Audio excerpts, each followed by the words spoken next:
Hello everyone, welcome to Life, Love and the Pursuit of Real Estate. I'm very fortunate today to have my friend, my banker, my broker, and Travis Fulton here in relation to having an interview. We want to discuss interest rates, what's happening in the banking sector, and I want to discuss real estate businesses and how they're functioning. So mate, welcome. Thank you. Thanks for coming. Not a problem.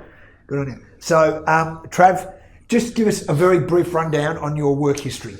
Yep, so I was with NAB for 20 years and Macquarie for 2. Right. So my last roles in NAB were just leading the business bank distribution centres in Richmond, Carlton, St Kilda Road. Yep. Set up the commercial broker channel in the NAB and then went to Macquarie and ran a professional services part of the business for Macquarie Business Bank. Okay, excellent, good. All right, great history. I'm going to have a little bit of a dialogue, John, just in relation to real estate offices.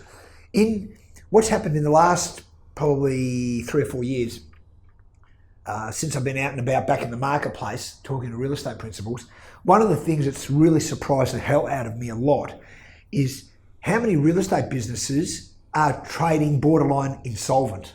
And I know a lot of people don't like that word, but when you have a look at their P&Ls and their balance sheets, cash flows, etc., you realise that these guys, for the want of a better term, are eating tomorrow's rice today.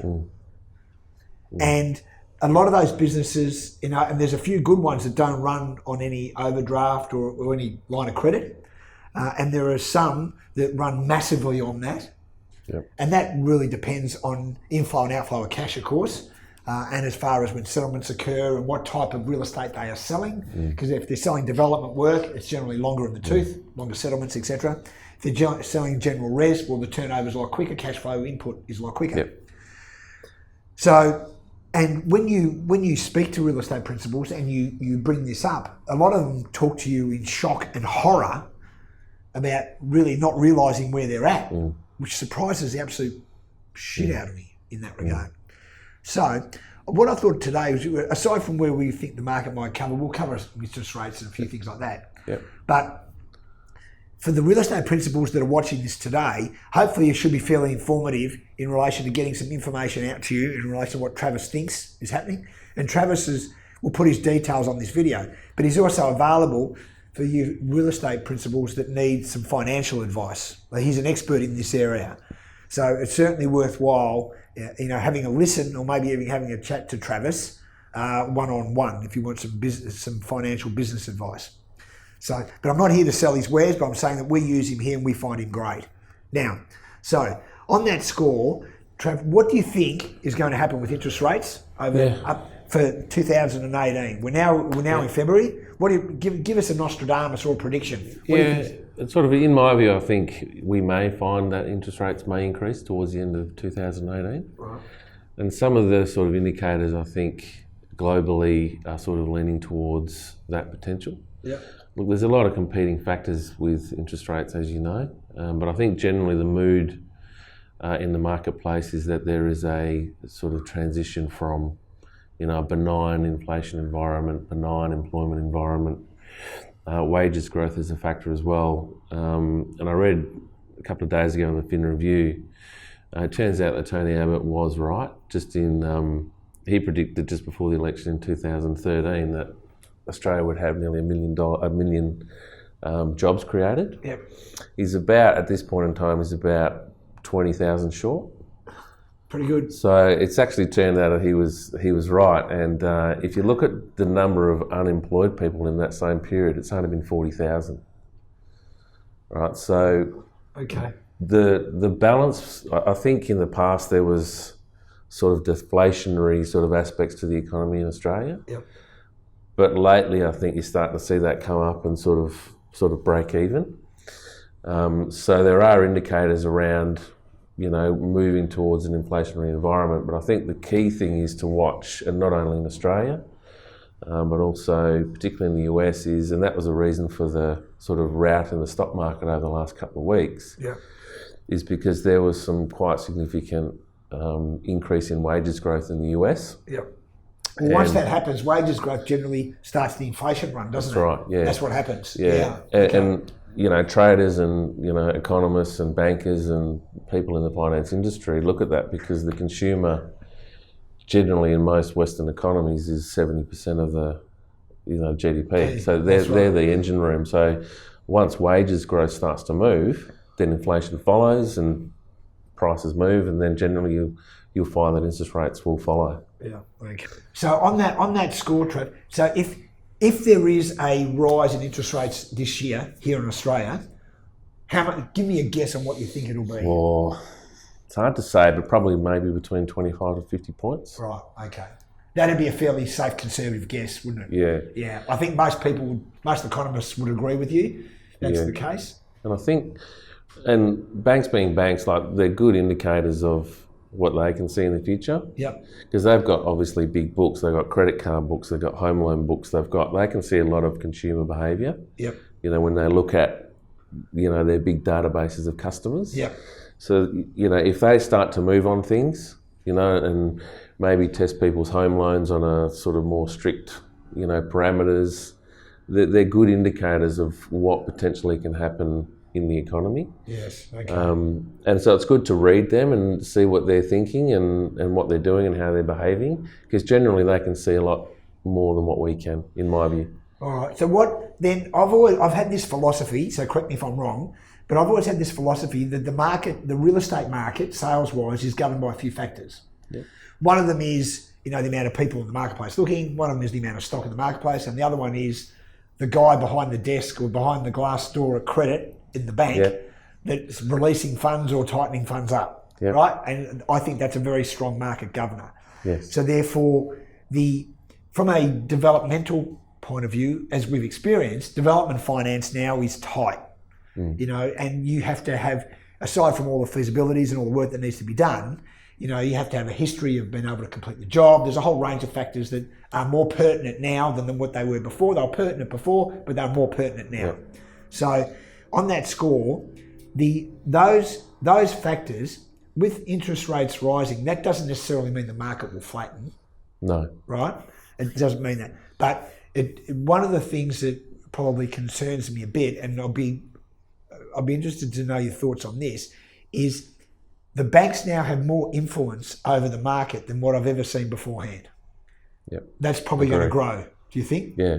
Yeah. Right. So it means that the banks are going to have more influence on where the market's going to be in 6 months than what they did 10 years ago. Yeah. Yeah. Okay. And you'll find that, and everyone's seen it, like the Reserve Bank and the banks sort of used to follow each other in tandem around interest rates. Yes. But the banks are a lot more independent now, but what they do with their own interest rate position. Yep. And you saw that a lot with a sort of reducing interest rate market. Yes. But you can bet your bottom dollar when interest rates go up, the banks will be passing on the full increase of whatever it is, the 25 or 50. Yeah.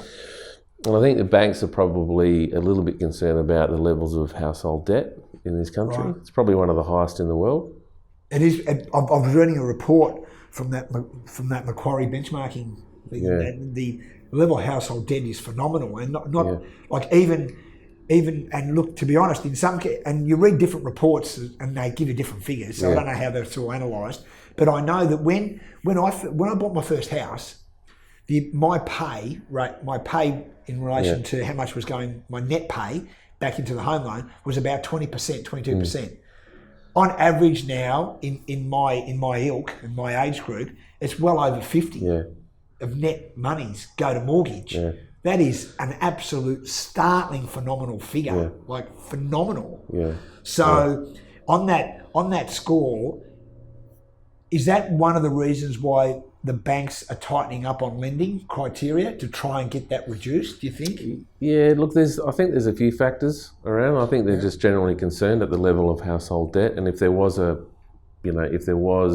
situation where interest rates ratcheted up quite quickly, it's going to put a fair bit of pressure on the household and the consumer. Yep.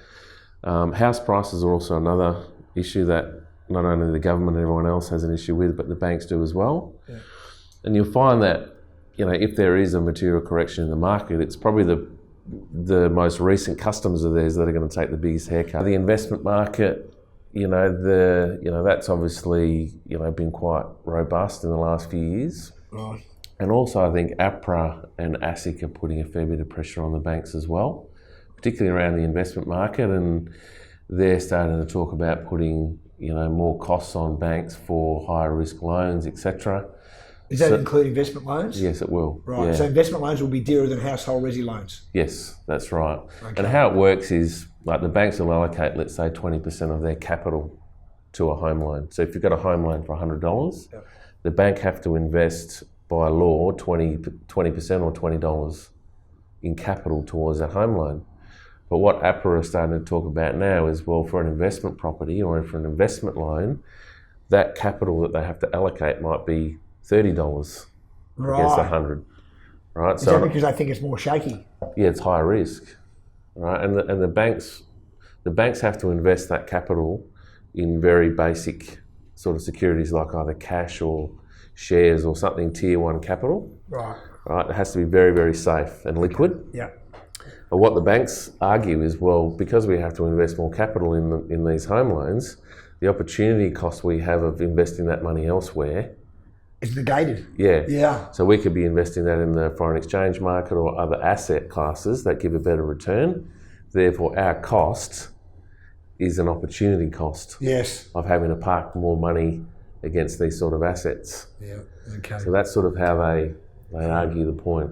All right. Well, I'm going to do a 180 on you now, and go to real estate offices. And because you came from Macquarie as well, one of the things I've noticed both here in Melbourne, Sydney, and in Perth is that the LVRs on rent rolls, that Macquarie especially seem to be pulling back and not lending anywhere near the amount against a rent roll per se than what they used to.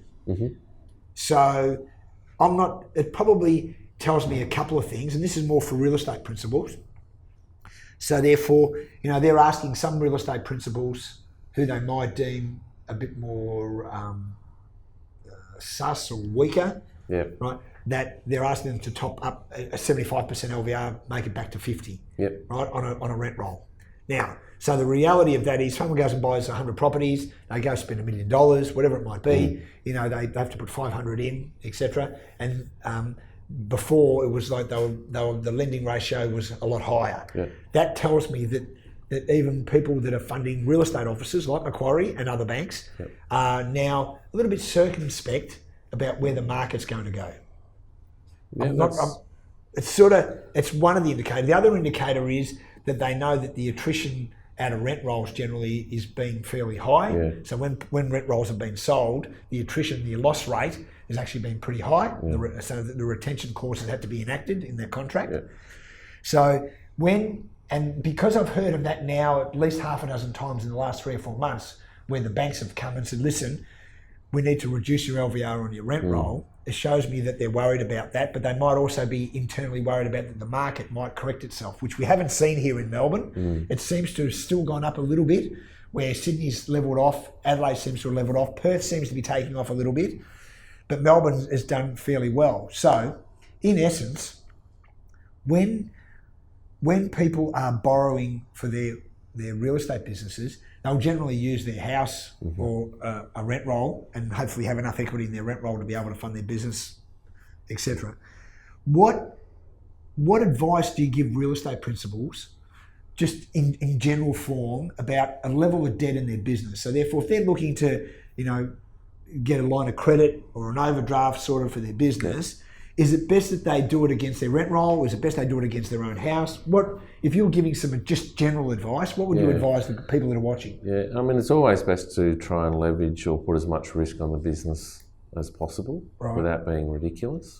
And try and protect your personal assets and reduce reliance of banks on your personal assets as much as possible.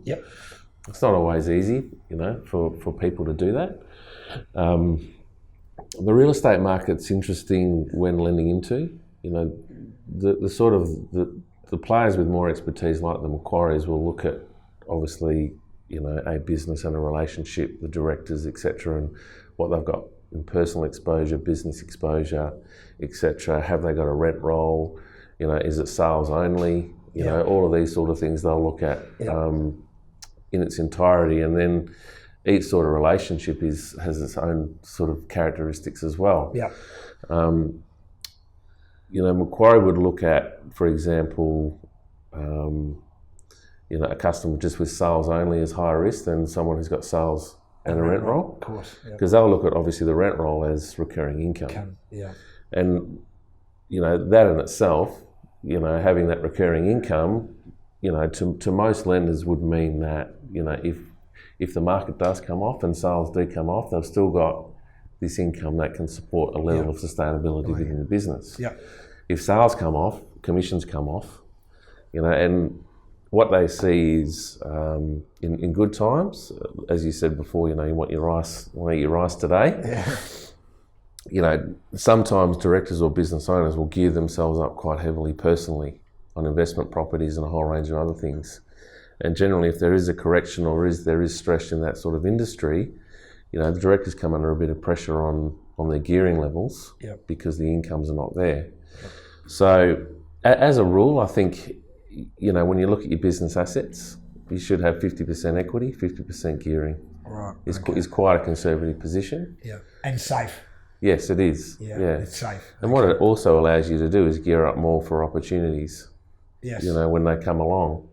And sort of keep your powder dry for, a rent roll opportunity here, there and anywhere at the right time in the marketplace. Yes, okay. Trav, give us a guide on what you think the best is, whether we should have a fixed or a variable interest rate. Yeah, sure. If you do have concern about, where the interest rate market is going to go, the banks obviously have, instruments where you can hedge those costs, whether it be for home loans, fixed rate home loans or fixed rate business loans. And a lot of people, when they're looking at the fixed rate interest rate environment, they look at it as an opportunity to sort of protect themselves against rising interest rates. But what it should be looked at is an opportunity to preserve your costs or know what your costs are going to be going forward. Absolutely. It's not about really speculating on the market, and having a look at the market and going, well, we've hedged here and the market's now there. It's really about giving your business or